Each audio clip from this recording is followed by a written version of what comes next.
ദേശീയപാതയോരത്തെ നിർമ്മാണ പ്രവർത്തനങ്ങൾ നിയന്ത്രിക്കണമെന്ന സുപ്രീം കോടതിയുടെ ഇടക്കാല ഉത്തരവ് 1 ലക്ഷത്തോളം വരുന്ന വലുതും ചെറുതുമായ വ്യാപാരികളെ ബാധിക്കും. ശരിക്കും പറഞ്ഞാൽ കഷ്ടമാണ് കേട്ടോ.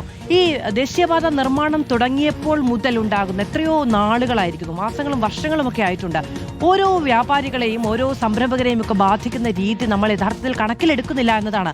കേരളത്തിലെ ഏറ്റവും വലിയ വിപണി കൂടിയ ദേശീയപാതയോരത്തെ വ്യാപാരം ഇതോടെ പ്രതിസന്ധിയിലാകും. ആദ്യഘട്ടത്തിൽ 25,000-ഓളം വരുന്ന വീടുകളും വ്യാപാര സ്ഥാപനങ്ങളുമാണ് ദേശീയപാത വീതി കൂട്ടുന്നതിന്റെ ഭാഗമായി പൊളിച്ചു നീക്കിയത്. ഇനിയും നിയന്ത്രണം ഏർപ്പെടുത്തുന്നതോടെ വ്യാപാര മേഖലയ്ക്ക് ഉണ്ടാക്കുന്നത് കനത്ത ആഘാതമായിരിക്കും എന്നതാണ്.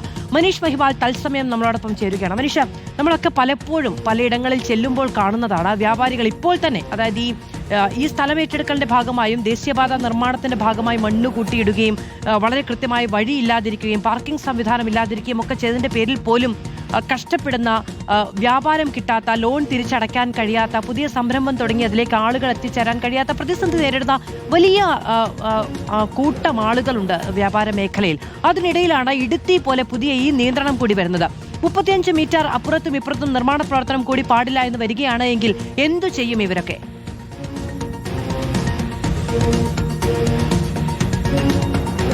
ബാദു, ഇവിടെ നമ്മൾ മനസ്സിലാക്കേണ്ടത് കേരളത്തിലെ 70% വരുന്ന ജനങ്ങൾ താമസിക്കുന്നത് ഈ തീരദേശപാത, അതായത് കേരളത്തിലെ തീരദേശപാതയിൽ കൂടെ തന്നെയാണ്, തീരദേശത്തൂടെ തന്നെയാണ് ഈ ദേശീയപാത കടന്നു പോകുന്നത്.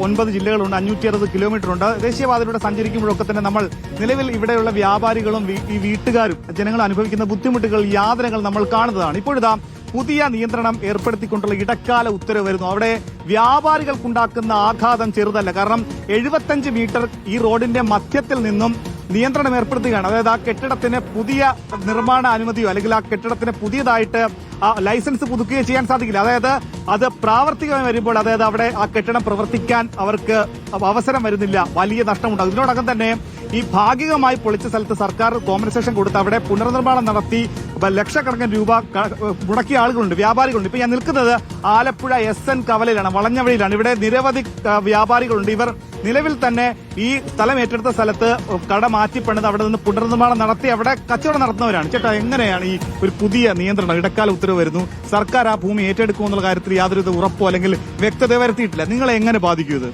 തീർച്ചയായിട്ടും ഞങ്ങളെ ആത്മഹത്യാപരമായിട്ടുള്ള ഒരു തീരുമാനമാണ് ഇതെടുത്തിരിക്കുന്നത്. 40-40 വർഷമായിട്ട് ഇവിടെ നിന്ന് കച്ചവടം ചെയ്ത് ഉപജീവനം കഴിച്ചുകൊണ്ടിരിക്കുന്ന, കുഞ്ഞുങ്ങളെ പോറ്റിക്കൊണ്ടിരിക്കുന്ന ഞങ്ങള് ഈ തീരുമാനം വന്നു കഴിഞ്ഞിട്ടുണ്ടെങ്കിൽ ആത്മഹത്യ അല്ലാതെ ഞങ്ങൾക്ക് അങ്ങോട്ട് മാറി വേറെ സ്ഥലമില്ല. ആത്മഹത്യ അല്ലാതെ വേറെ മാർഗമൊന്നുമില്ല. ഏറ്റെടുത്ത സ്ഥലത്ത് നിങ്ങൾ പണം മുടക്കി പുനർനിർമ്മാണം നടത്തിയവരാണോ? തീർച്ചയായിട്ടും. അതായത് നമ്മുടെ സുപ്രീം കോടതി വിധി ഒരു വ്യാപാരികൾ ഒരു ഞെട്ടലോടെയാണ് ഇത് ശ്രമിച്ചത്. കാരണം നമുക്കറിയാം, ഇപ്പോൾ ഈ ഹൈവേയുടെ ഒരു കഴിഞ്ഞിട്ട്, ഹൈവേയുടെ ഈ പൊളിയെല്ലാം കഴിഞ്ഞിട്ട് ഇതുവരെയായിട്ടും പഞ്ചായത്ത് ലൈസൻസ് പോലും ലഭിക്കുന്നില്ല. പഞ്ചായത്ത് ലൈസൻസ് കിട്ടാത്തത് മൂലം പല ലോണുകളും മുടങ്ങി, പുതിയ ലോണുകൾ കിട്ടുന്നില്ല. അതുകൊണ്ട് കച്ചവടം തന്നെ വളരെ ബുദ്ധിമുട്ടിലാണ് പോകുന്നത്. ഇപ്പം നമുക്കറിയാം, സുപ്രീം കോടതി വിധി എന്ന് പറഞ്ഞാൽ ഹൈവേയുടെ സെന്ററിൽ നിന്നും 45 മീറ്റർ മാറിയാണ് വീട് വെക്കാൻ പറ്റത്തുള്ളൂ, 75 മീറ്റർ കടകൾ വെക്കാൻ പറ്റത്തുള്ളൂ. അപ്പൊ ആ ഒരു സ്ഥിതി വരികയാണെങ്കിൽ ഈ നമ്മുടെ കേരളം, പിന്നെ കാസർഗോഡ് മുതൽ ഇത് തിരുവനന്തപുരം വരെ കടകളെല്ലാം പൊളിക്കേണ്ടി വരും. അതുപോലെ തന്നെ വീടുകളും പൊളിക്കേണ്ടി വരും. അപ്പൊ ഇതുവഴി ഞങ്ങളുടെ ബുദ്ധിമുട്ടെന്ന് പറയുമ്പോൾ ഞങ്ങൾ നേരത്തെ നമ്മുടെ പാസിച്ചാട്ടം പറഞ്ഞതുപോലെ ആത്മഹത്യ ചെയ്യാനേ മാർഗമുള്ളൂ. അതായത് ഇവിടെയുള്ള ഈ വ്യാപാര സ്ഥാപനങ്ങൾ, അത് ഈ വ്യാപാരികളുടെ മാത്രം ആവശ്യമില്ല. കാരണം 70% വരുന്ന ജനങ്ങൾക്ക് കൂടി ആശ്രയിക്കേണ്ടതാണ് ഇവിടെയുള്ള വലുതും ചെറുതുമായിട്ടുള്ള, അതായത് വഴിവാണിഭ കടക്കാർ മുതൽ ചെറുതും വലുതുമായിട്ടുള്ള വ്യാപാരികൾ. അങ്ങനെയുള്ള വ്യാപാരികൾക്ക് ഉണ്ടാക്കുന്ന കനത്ത ആഘാതത്തിൽ ഇനി എന്ത് ചെയ്യും എന്നറിയാത്ത വലിയൊരു പ്രതിസന്ധി ഇവർക്കുണ്ട്. വലിയ ആശങ്കയുണ്ടല്ലേ? വലിയ ആശങ്കയുണ്ട്. 10 വർഷമായിട്ട് ഇത് മാത്രം ചെയ്യുന്നതാണ്. ഇത് പൊളിക്കുകയാണ്. ഇനി യാതൊരുവിധ മാർഗങ്ങളും ഇല്ല, വേറെ ഒരു തൊഴിൽ ചെയ്യാനുള്ള അവസരം പോലും ഇല്ല. ഇപ്പം തന്നെ വളരെയധികം ബുദ്ധിമുട്ടിലാണ് പോകുന്നത്. ഹൈവേയിൽ സ്ഥലം എടുത്തുകൊണ്ട് വളരെയധികം ബുദ്ധിമുട്ടില്ല. സർവീസ് റോഡിൽ കൂടെ വണ്ടി പോകുന്നതുകൊണ്ട് ഭയങ്കര ബുദ്ധിമുട്ടാണ്. കച്ചവടം ചെയ്യാൻ പറ്റും. പല കടകളിലും പൂട്ടിപ്പോയിട്ടുണ്ട്. അപ്പം ഞങ്ങളൊക്കെ വളരെ അഡ്ജസ്റ്റ് ചെയ്ത് മുമ്പോട്ട് പോയിക്കൊണ്ടിരിക്കുക. ഇനി ഒരു ഇത് എടുക്കുകയാണെന്നുണ്ടെങ്കിൽ വേറെ വഴിയൊന്നുമില്ല. പുള്ളി പറഞ്ഞുള്ള ഇതേ ഉള്ളൂ, ആത്മഹത്യയല്ല, വേറെ വഴിയില്ല. ഇവിടെ ഞാൻ നിൽക്കുന്നത് ഈ ദേശീയപാതയ്ക്ക് തൊട്ടടുത്തുള്ള സർവീസ് റോഡിലാണ്. ഈ സർവീസ് റോഡിൽ തന്നെ ഉണ്ടാകുന്ന ഈ പാതയോരത്തുള്ള വ്യാപാര സ്ഥാപനങ്ങൾ തന്നെ കച്ചവടം പാതി നിലച്ച മട്ടാണ്. കാരണം വാഹനങ്ങൾ ഒന്നും പാർക്ക് ചെയ്യുന്നില്ലാത്ത അവസ്ഥയാണ്. ചേട്ടൻ എന്ത് കടയാ ഇവിടെ?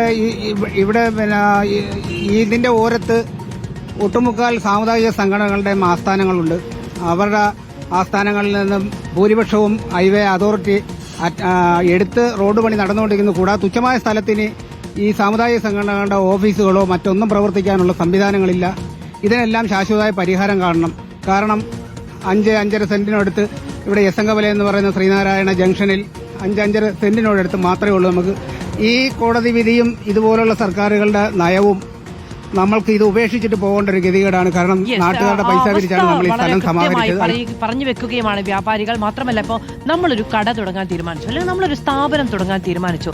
നിലവിലുള്ള സാഹചര്യം വെച്ചിട്ടാണ് അത് ലാഭകരമാകുമോ നഷ്ടമായി പോകുമോ എന്നൊക്കെ നമ്മൾ വിചാരിക്കുക. എത്രത്തോളം ആളുകൾ വരും. ഒരു ഹോട്ടൽ ഒരു പാതയരികിൽ സ്ഥാപിക്കുകയാണെങ്കിൽ സ്വാഭാവികമായും ദൂരദേശത്ത് നിന്ന് യാത്ര വരുന്നവരൊക്കെ എത്തിച്ചേരാനുള്ള സാധ്യതയൊക്കെ കണക്ക് കൂട്ടിയിട്ടായിരിക്കും നമ്മളത് പണിയുന്നത്.